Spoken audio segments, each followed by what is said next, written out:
On our wedges, we have a multitude of flanges, and we will continue to come out with them.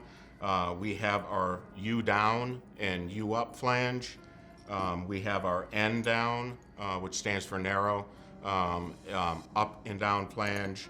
And then we have our W, which stands for our wide, up and down flange. The up and down is just the character next to the W. If the arrow's down, it's in its down position, up, it's in its up position. So what that really equates to from a playing standpoint, I'll put the N one down here. What that equates to in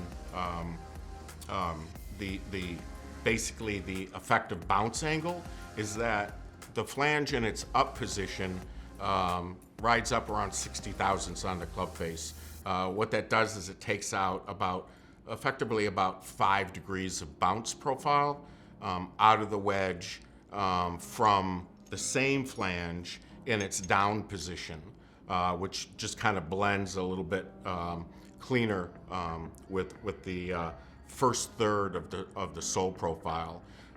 You'll find that whether it's our U, N, or W flanges, with them in the up position, it'll create a flatter mid sole profile, which then in that up position, you'll notice a higher launch angle and spin rate compared to the same flange in its down position.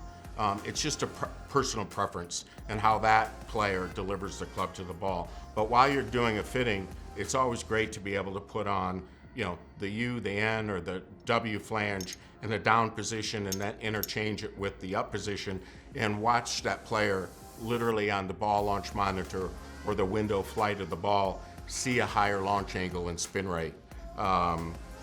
The ability for fitters to do that is simply as simple as undoing the 2 flange screws from the faceplate. We do highly recommend that when you're retightening the flange screws, that you just tighten them to where there's just some resistance. Don't over torque them. They're smaller fasteners. We don't want you twisting off a head.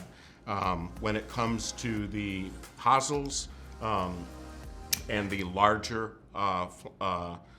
fastener and that, those can always be torqued to its maximum ability. They're almost basically bulletproof as far as its ability to have any breakage. But again, when you're tightening the flange screws, just tighten them to where they're just snug. And we have double locking Healy coils that are inserted into the hosels and into the face plates that assure that the preload tension is maintained in those fasteners and they won't have to be retightened.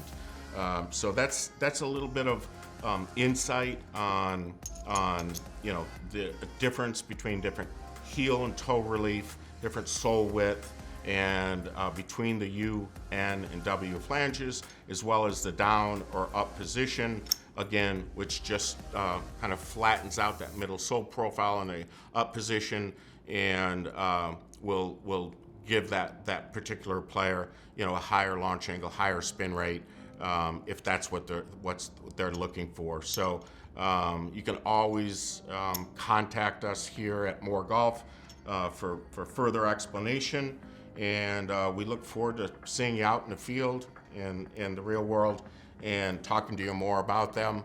And again, you can also go to moregolf.com, and on our website we have some videos as well. We'll continue to have more product knowledge videos put up at least monthly that you can review, and we'll kind of have them in a series. And each time we do them, we'll talk about a different feature of the club design and the engineering, and then the performance and playability advantages that are associated with those features.